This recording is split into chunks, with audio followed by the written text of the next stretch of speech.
Scripture reading this morning is Hebrews 11, verses 8 through 16. That's Hebrews 11, verses 8 through 16. By faith, Abraham, when called to go to a place he would later receive as his inheritance, obeyed and went, even though he did not know where he was going. By faith, he made his home in the promised land, like a stranger in a foreign country. He lived in tents, as did Isaac and Jacob, who were heirs with him of the same promise. For he was looking forward to the city with foundations, whose architect and builder is God. By faith, Abraham, even though he was past age and Sarah herself was barren, was able to become a father because he considered himself faithful who had made the promise. And so from this one man, and he as good as dead, came descendants as numerous as the stars in the skies and as countless as the sands on the seashore. All these people were still living by faith when they died. They did not receive the things promised. They only saw them and welcomed them from a distance. And they admitted that they were aliens and strangers on earth. People who say such things show that they are looking for a country of their own. If they had been thinking of the country they had left, they would have had opportunity to return. Instead, they are longing for a better country, a heavenly one. Therefore, God is not ashamed to be called their God, for he has prepared a city for them. By faith, Abraham, when God tested him, offered Isaac as a sacrifice. He who had received the promise was about to sacrifice his one and only son, even though God had said to him, "It is through Isaac that your offspring will be reckoned." Through 18, sorry.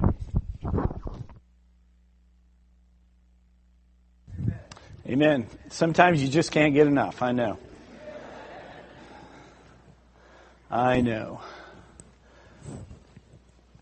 We're going to continue our discussion about living by faith that we've been on for the last few weeks. And last week, we focused on the fact that faith gives us a perspective and a way to look at everything that we see. It gives us a mindset. It gives us a place to begin. It gives us a filter. I wanted to talk today about the fact that faith places great value on people and their experiences. The passage that David just read, one of the main ideas that come out of that is the ability of people of faith to live for their future. The psychologists call it delayed gratification. In the Bible, we might call it self-control. But the idea is that I'm not living for pleasure now, but I'm living for something better in the future. That places great value on humans, on people, especially when you think of the contrast to that. Great value is reflected in this passage, Ephesians chapter 1, verses 4 and 5, where we read that God chose us. Before the foundation of the world, He chose those who would be His through our response to the cross. So when we see the cross, it should trigger within us a response of God's value toward us, of the truthfulness of the message, of the reality and the depth of God's love for us. And even though we were against Him, He decided still to bring us into His world. And that gives us great value. That gives us great hope. The opposite, the idea of instant gratification, that does something else to human beings. That makes us slaves to our passions and to gratification to indulgence, to having it now. And if you think about our world and the way things are marketed, a lot of the habits that people have, the idea of delayed gratification is not a friend for most Americans. You may have seen this before, the marshmallow test. How many of you have heard of the marshmallow test? Okay.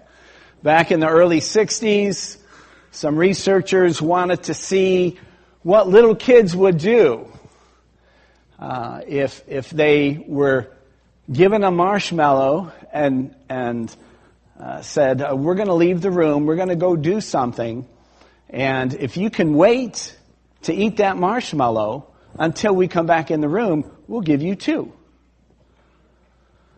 And they discovered something that was pretty amazing. What they discovered was the kids who could wait for that second marshmallow were more successful in life, because they revisited this study when those kids were in high school and early college. They did better on their SAT scores. And as they track these people continually, they've had many years now to watch them, the pattern holds. Those who were able to delay gratification were more successful in life.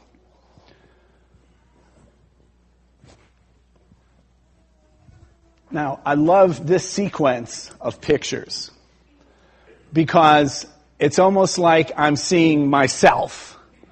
Maybe you're seeing yourself in this as well.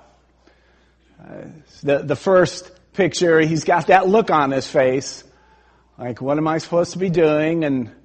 And second one, he's thinking. Third one, he's looking to see if anybody else is looking. Fourth one, he's just kind of in his own little world. And then the fifth one, you see, oh man, the temptation is starting to tear into him. The sixth one, he smells it.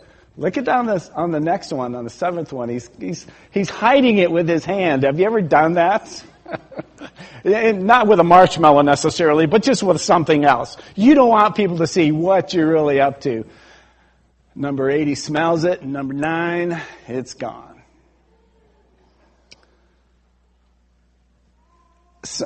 Several researchers have revisited this, and the findings from the early 60s still hold, but there are many people, many researchers who say, no, the research doesn't hold for various reasons. Wasn't a big enough sample study. All the kids were kids who were children of the researchers, and so they said it was skewed. But what I deduced from the people who didn't think this was accurate was our world benefits. The world benefits from instant gratification. And so whatever we can do to change an important scriptural truth, we will. We'll minimize it. We'll make light of it. We'll joke about it. It is true that if people are raised to have things when they want it and how they want it right now with instant gratification, when kids are raised with that, when young people grow up with that, if they don't experience that as their life goes on, they begin to have anxiety and stress. So that's true enough. But we don't have to follow that route in our lives. We don't have to take the path of instant gratification. As a matter of fact, I think the passage that we've just read deals with the fact that people of faith are able to look down the track of time and make quality decisions about what they do with their lives. Delayed gratification or deferred gratification is the ability to resist the temptation for an immediate reward and wait for a later reward. Generally, delayed gratification is associated with resisting a smaller but more immediate reward in order to receive a larger or more enduring reward later. So that makes sense. That makes sense. Oftentimes, the things that we settle on and decide on in regards to instant gratification, it doesn't even last long. One day and the feeling's over. A few hours and it's gone. A few seconds and wow, what just happened?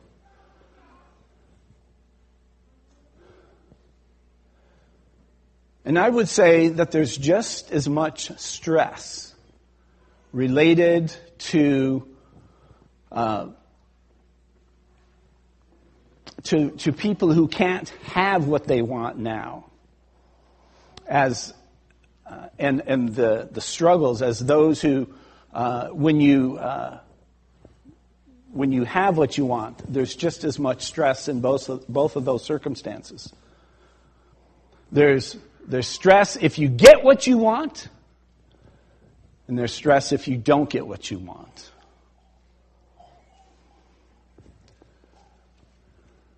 I'm going to blow past this. What is important is how we use our time and how we view time. The picture, the graphic is a gentleman named Theophrastus.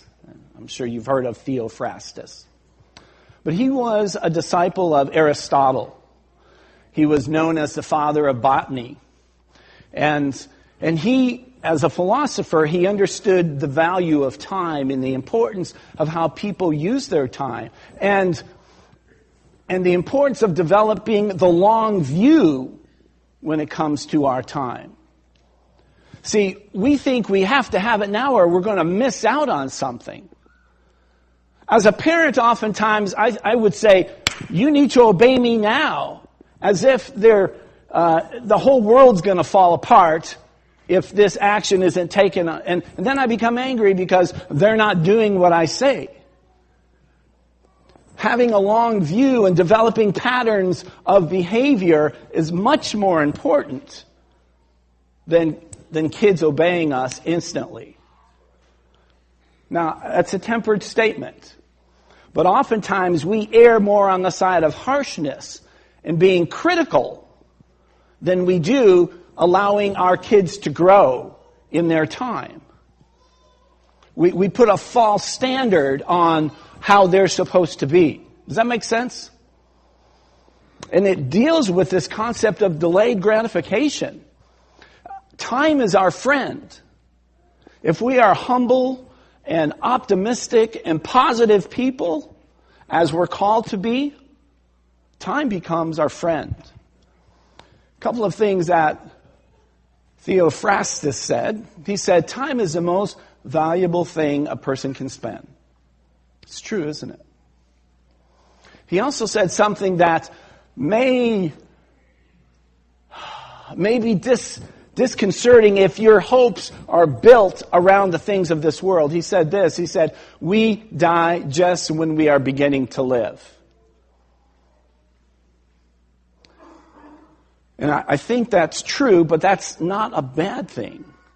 Because the older we get, the more clearly we should understand the values of things and the values of people and how we use our time. And oftentimes, it does take a lifetime for us to figure that out.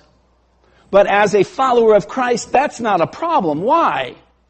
Because it's not only about this life. It's about something greater.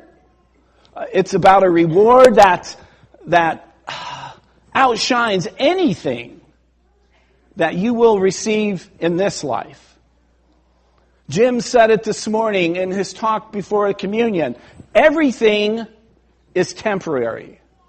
Everything is temporary. Except your faith. And your faith endures. This morning we're going to talk about time. Time creates our outline this morning. Time stands for temporary. Time stands for imagine. Time stands for mind. Time stands for esteem.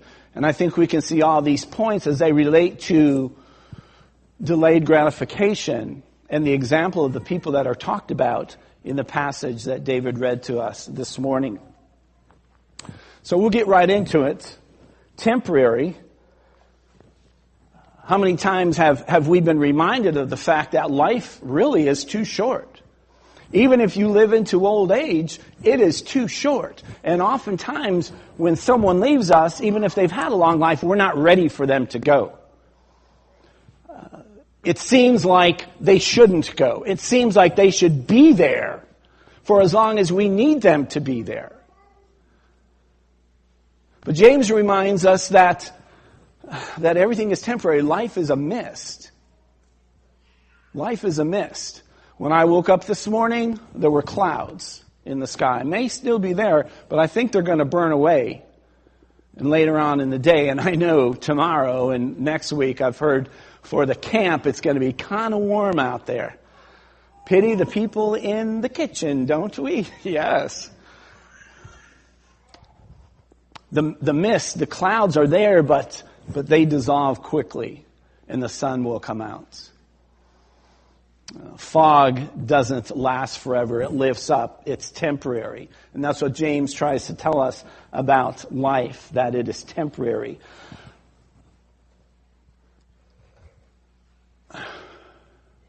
And because we don't recognize that, oftentimes we live with regret.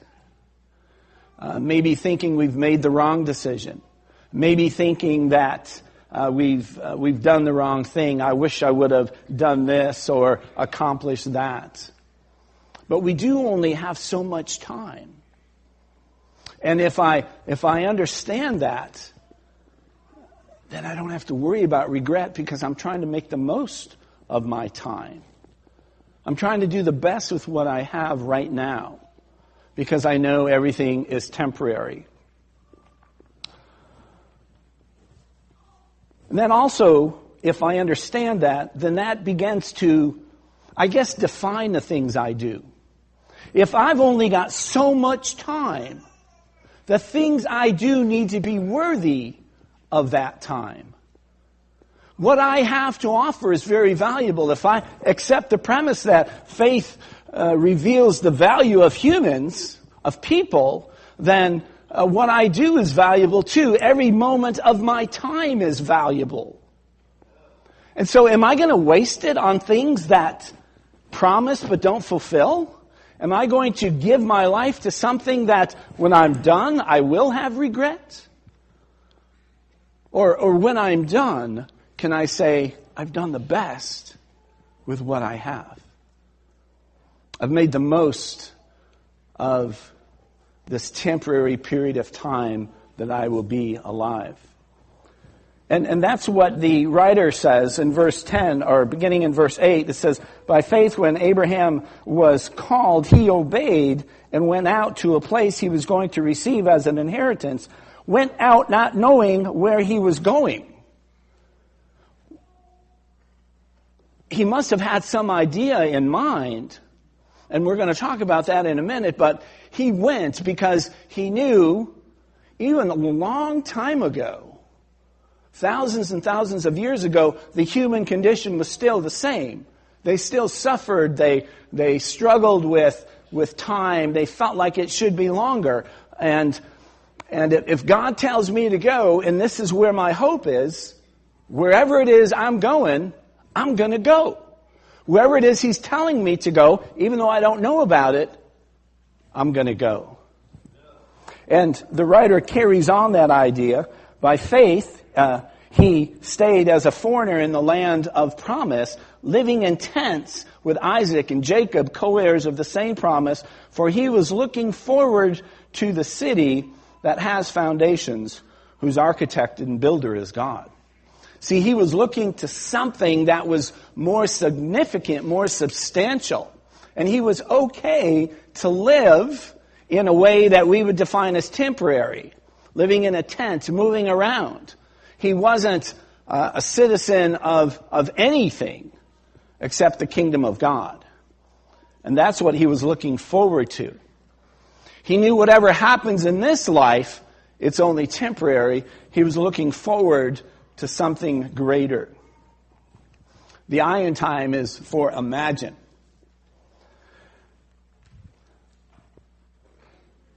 We could say imagination, or any word that kind of defines the fact, or creativity, or any way that defines the idea that, I may not see what is ahead, but I've got an idea in my mind of what it might look like.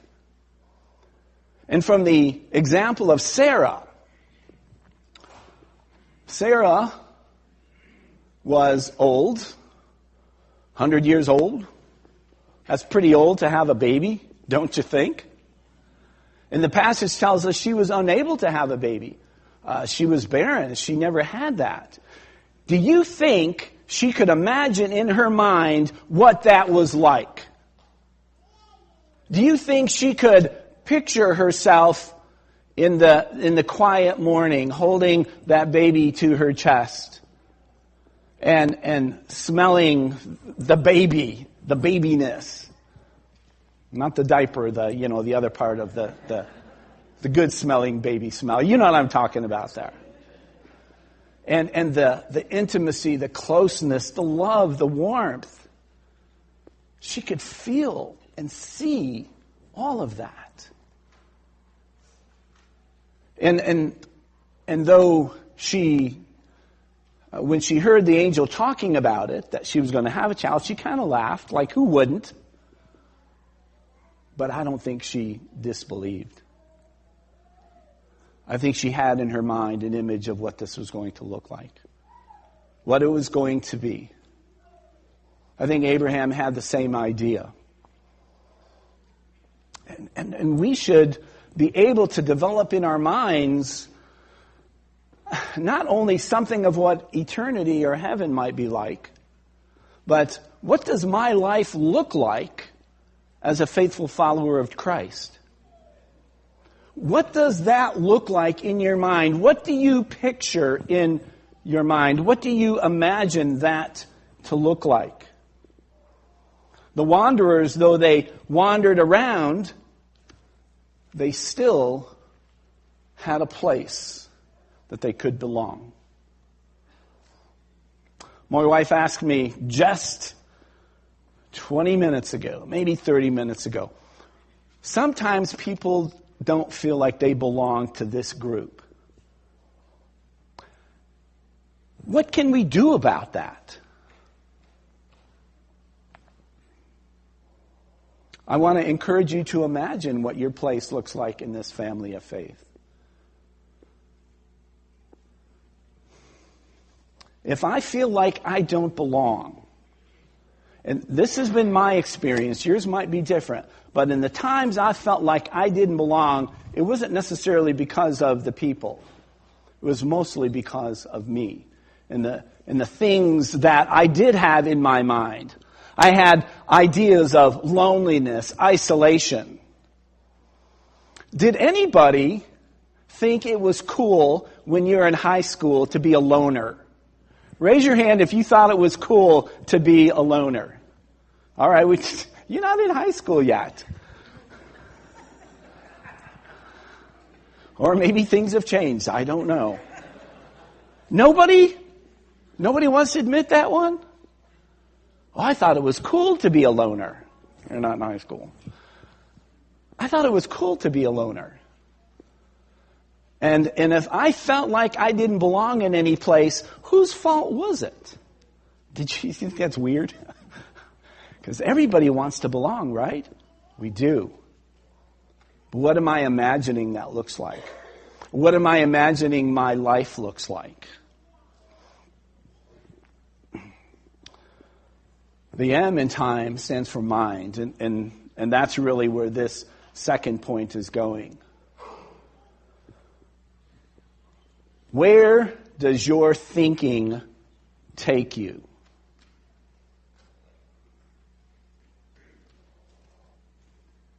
See, if I think it's cool to be a loner, then that's my thinking. I'm going to define everybody's actions toward me from that framework, from that perspective. It's not cool to be a loner. It's not good to not belong. Everybody needs to belong. But do you have that picture in your mind? Do you argue with the thoughts of Satan saying, you don't belong here. You don't have a place here. Look at how nice these people are dressed. You're not dressed that nice. You don't belong here. This isn't your place. And we have to argue against things like that. We have to argue against the things that lie to us about who we are. Because I believe that we are incredibly valuable in God's eyes. That's why He's given us what He has. That's why He's given Himself for us. So I have value. And oftentimes I'm the one keeping me from finding my place. Where does your thinking take you? What makes you feel alive? Now, for some of us, some of the things that we think about and some of the things that our feelings yearn toward, our feelings capture. I don't know if I'm saying what I need to say here. Because sometimes it's easy to get feelings and thoughts mixed up. Oftentimes, thoughts lead to feelings. All the time, right? All the time, thoughts lead to feelings, yeah. So what is on my mind? And what is it creating me to yearn for? That's what I mean by what causes me to come alive. What do I yearn for? You ever sometimes yearn for sinful things? I do. And at times it's been harder than not. And I remember when I was first a Christian, I had a lot of things that defined how I thought about life and people that I'm ashamed. When I was very young, I had a problem with porn. What must have been on my mind when that was what my life revolved around? And believe me, some of you can be brutally honest within yourself that your life can revolve around things that aren't good. And really, that's what makes you come alive.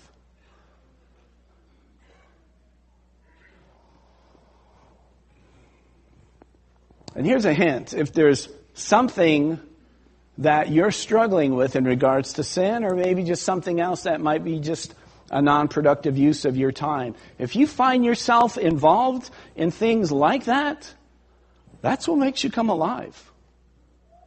That's what's making you come alive. That's kind of what you're yearning for, that feeling that's connected to it.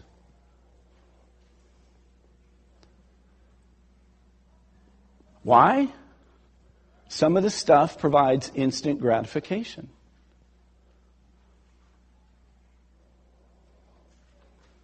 Now, I'm talking about something perhaps from a more male point of view. I do believe there's a difference between men and women. And so there might be something that reflects the indulgent nature that a female might go through that I don't understand, that reflects more the immediate gratification.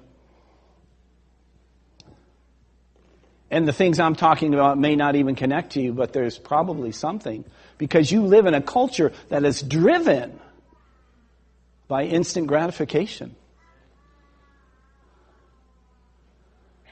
Make a list of the things you involve yourself in your life.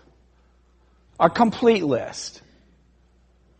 And put an IG if it's instant gratification, or a DG if it's delayed gratification. You might be surprised by what you discover.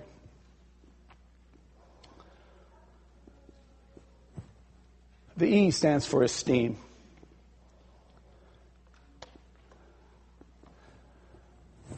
You know what?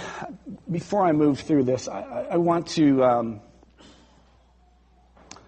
focus. Just read again.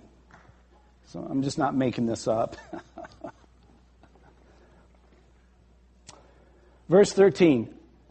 These all died in faith without having received the promises, but they saw them from a distance and greeted them and confessed that they were foreigners and temporary residents on the earth. You know what? There is no real place we belong on this earth. They confessed that they were foreigners and temporary residents on earth. Now, those who say such things make it clear that they are seeking a homeland. If they were thinking about where they came from, they would have had an opportunity to return. You see, if they were thinking about it, if they had their mind on this, and most of us come to Christ, even if we're raised, we come to Christ after a history, after a circumstance. And it's true with these folks. They weren't looking back. When we read about the people of Israel who kept looking back and wanting to go back to Egypt, that was their problem. Their minds were focused on what they had because of all the instant gratification that they had. We've done away with that. We've decided we're going to look forward. And our thinking and our minds are going to be on that and not on what makes me happy now. And I can do that because of the esteem, because of the value that I understand defines me. I'm very valuable. You may not think so, but that's fine. I may not think you're very valuable. But God thinks I'm valuable. There is wealth and value and treasures that we can't even understand when we think about the way God looks at us and the value that He places on us. Verse 16. But they now desire a better place, a heavenly one. Therefore, God is not ashamed to be called their God. Listen to that. God is not ashamed to be called their God. A lot of times we turn that around. He's my God. And we confess that, but He's not ashamed to confess us. Because we have fully embraced everything He is offering us. We have bought into the idea and agree that we are valuable beyond measure. And it doesn't matter how anybody else looks at us. And if we're struggling with that this morning, you've got to get past that. It doesn't matter. It doesn't matter what other people think about you. It doesn't matter. Because it's hard to please people. Because oftentimes they're looking from that short-term perspective. And if you don't short-term gratify me, there's something wrong with you. But that's not the way God looks at us.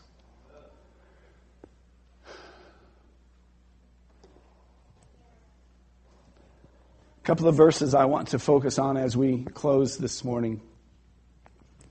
The Lord values those who fear Him, those who put their hope in His faithful love.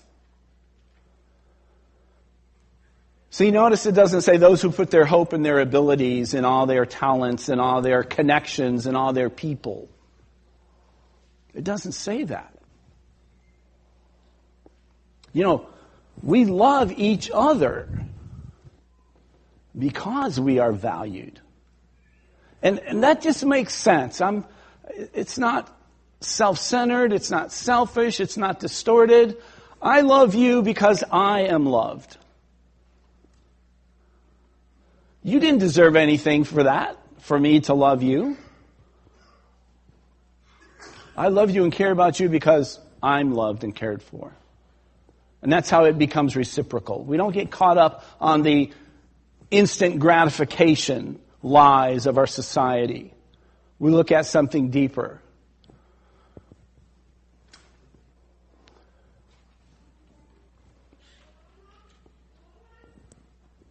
As we go through struggles, I want us to understand that God's power through His Spirit is transformational. And He does something to us when our faith reaches out to Him. It says, in the same way, the Spirit also joins to help in our weakness because we do not know what to pray for as we should. But the Spirit Himself intercedes with us with unspoken groanings. A lot of times I can't even voice how I'm feeling. And I know sometimes the things you've gone through, you can't even imagine someone having to go through these things, and you can't communicate how you feel. Well, you don't need to. The Spirit will do that if that is the direction of your life. See, the Spirit is what gives us this long-term thing. The Spirit is what gives us hope. It's not an instant change. The Spirit works in our lives, working through our human weaknesses and frailties to create something within us. But that takes time. He who searches the hearts knows the Spirit's mind, because He intercedes for the saints according to the will of God. He who searches the hearts knows the Spirit's mindset.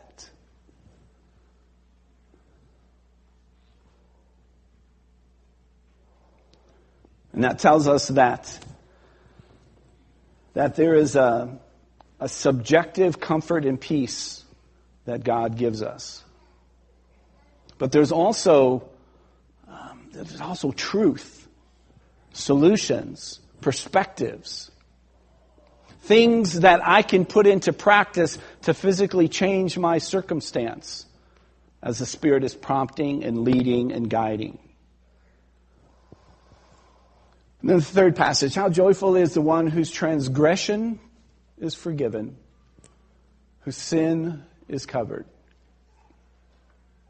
How joyful is the person the Lord does not charge with sin, and in whose spirit is no deceit.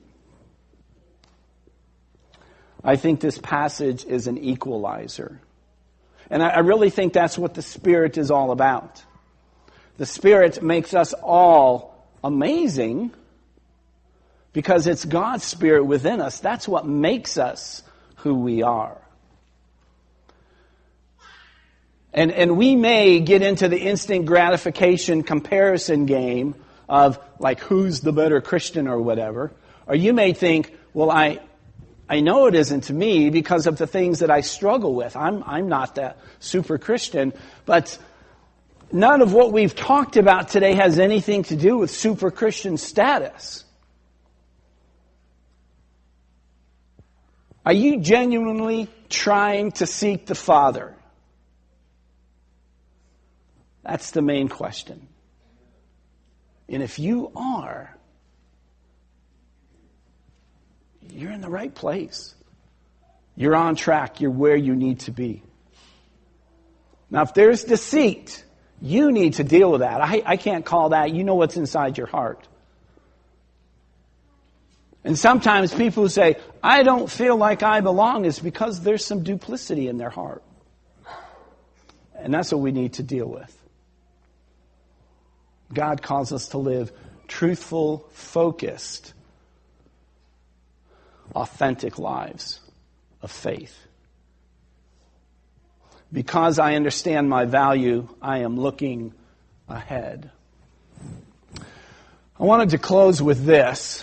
I don't know if my friend Coco's here this morning. But just one teen event. Coco stole my Bible. Coco's a young woman here, if you don't know Coco. What's her real name? Lashandra? Yeah, Lashandra. I knew that, actually.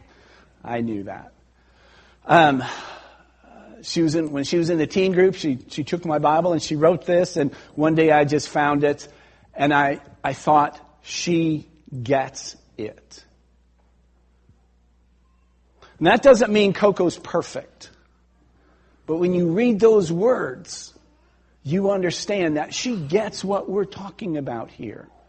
She understands that we are beautiful, we are intelligent, we are excellent, created by God and cannot be defeated. And I've watched Coco in her life the last couple of years, and Satan has tried to bash her down, and she shines like a star.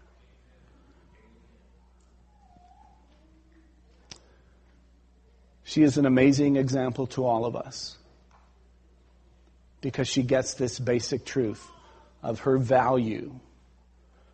Not because of her performance, not because of her failure to comply with the instant gratification demands of whoever. And I'll confess, I didn't love Coco the way I should have. But that didn't matter to her. Well, I'm sure it did matter, but she went ahead and said, this is still who I am. This is still what my life is all about. And I will be faithful no matter what. And that's just my challenge to you this morning. To understand that faith communicates great value, and that's why I strive, that's why you should strive to make the most use of my time. A valuable person needs to realize that his time or her time is of immense value and worthy of the best things and the best life and the best destination. But you might have to wait for it, because God's time is not always our time.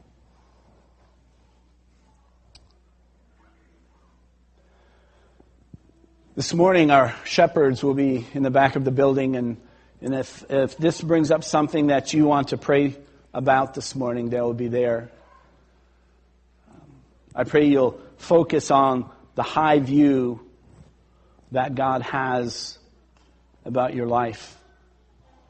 And if that's something that we can pray about, I encourage you to do that this morning. And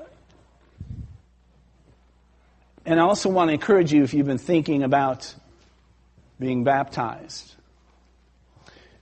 or if you're wondering what that's all about, it is the response of faith to the historical fact that Jesus died on the cross and rose again.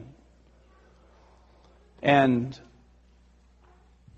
because of that, you see the downside of this instant gratification lifestyle.